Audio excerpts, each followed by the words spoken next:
Theodor Herzl wrote his classic work, The Jewish State, calling for a Jewish state in then Palestine in 1896. That was, of course, decades before Adolf Hitler's rise to power and the murder of 6 million Jews by the Nazis. And while the unspeakable horror of the Holocaust is what finally convinced the international community to create Israel in 1948, the Jewish state, persecution, violence, and fear of diaspora Jews long predated Hitler's rise.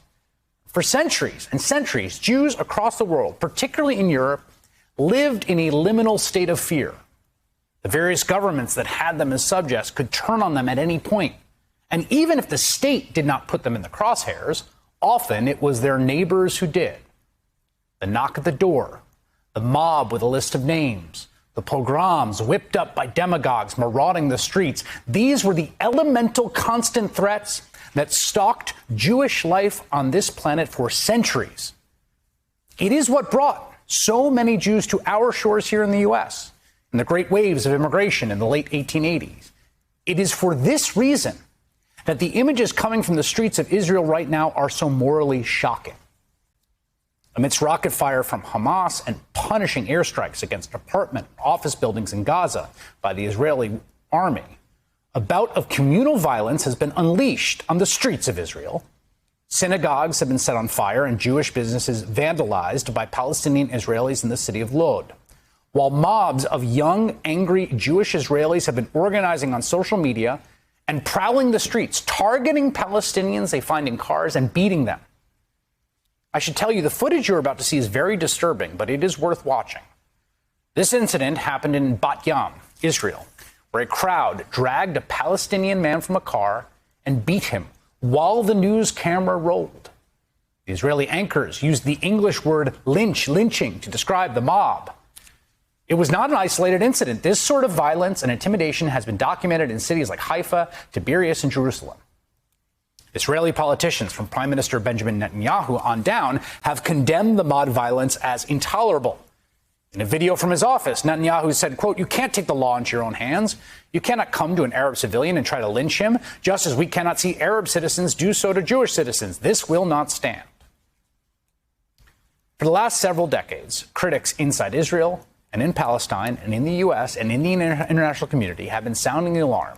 And they have been saying the same thing, that the expansion of Israeli settlements in the West Bank would have the effect of destroying the possibility of a two-state solution. But more than that, they have warned, it would have the effect of functionally annihilating the conceptual coherence of the Jewish state's borders. It would channel the conflict inside with violent mobs now on the streets of Israel. That prophecy looks pretty prescient. Ula Jabril is a journalist and foreign policy analyst who grew up in East Jerusalem, one of the cities we are seeing this violence erupting in. Lisa Goldman is a journalist and co-founder of 972, a magazine that provides independent news and commentary from Israel and Palestine. Lisa, I just want to start with you because I've been consuming a lot of Israeli media over the last 24 hours, and it has been striking to me that there is a kind of genuine, palpable sense of shock to the conscience of these images of these mobs on the streets. And I wonder if you could just talk about what that has meant inside the conversation inside Israel and Palestine. Oh, wow, it's it's huge. People are indeed shocked. I should say that these gangs are a combination of Beitar football fans. They're very racist football thugs, soccer thugs, who are called La Familia. There's also settlers, radical settlers coming in buses and in cars, in groups to the West Bank, from the West Bank, sorry. And just general, there's a lot of racism in Israel because the Kahanists have become quite powerful in the government. And this is something that the chief of police actually said explicitly today, that a member of Knesset from a party called the Jewish Power Party, which is a Kahanist party, had incited a Jewish intifada inside Israel, that he personally had. His name is Itamar Ben-Gvir. He's a member of Knesset. He's a notorious radical racist settler, and has been inciting quite powerfully. And what you see now, by the way, is not particularly a reaction to Gaza.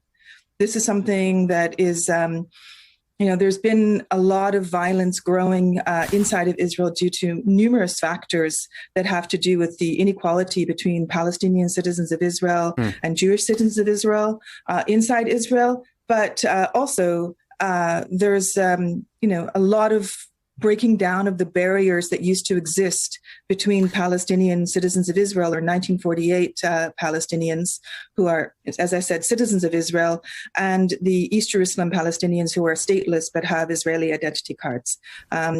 Previously, there was the solidarity between these two groups was not high, and that has recently changed. There's a lot of solidarity that's growing, and a national identity, which is something that Netanyahu probably would have wanted to prevent.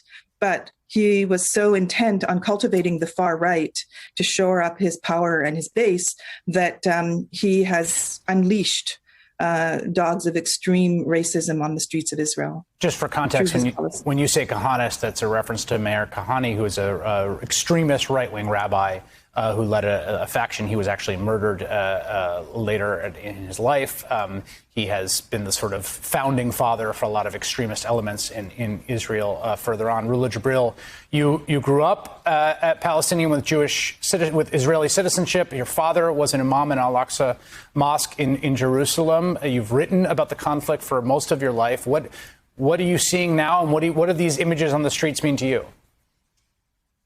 This is what we always been warning against, and we were appealing to Democrats in the United States, across the world, especially those who for all their life fought with African Americans here to affirm equality, equal right, and to protect multiracial democracy in the United States. What you are seeing in Israel is Trumpism on steroid. What you are seeing in the street of Israel is when you, like a Prime Minister Netanyahu, weaponized ethno-nationalism and belligerent racism and unleashed it in the streets. And now it's the dominant sentiment in Israel politics and Israel society.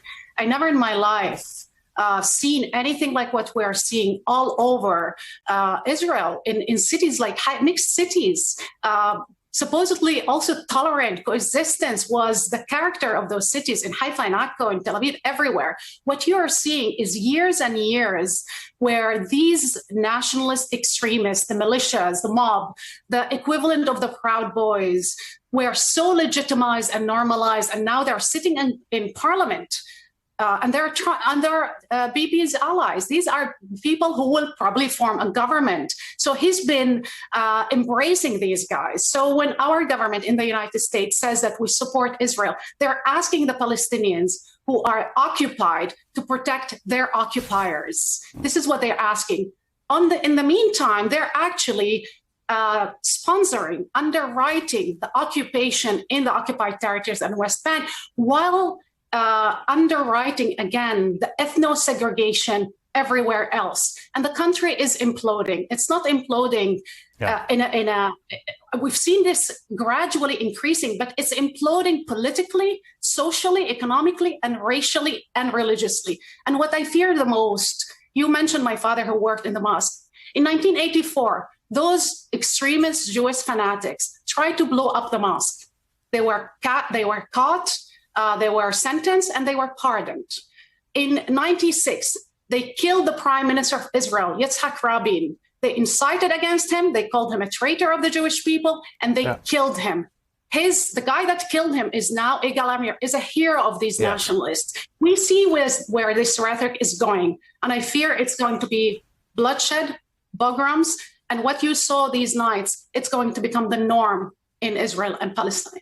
Pray for that not to be the case. Rula Jibril and Lisa Goldman, thank you so much for sharing your thoughts tonight. I really appreciate it. Hey, thanks for watching our YouTube channel. You should know that you can follow today's top stories and breaking news and catch up on your favorite MSNBC shows all in one place. Download the NBC News app today.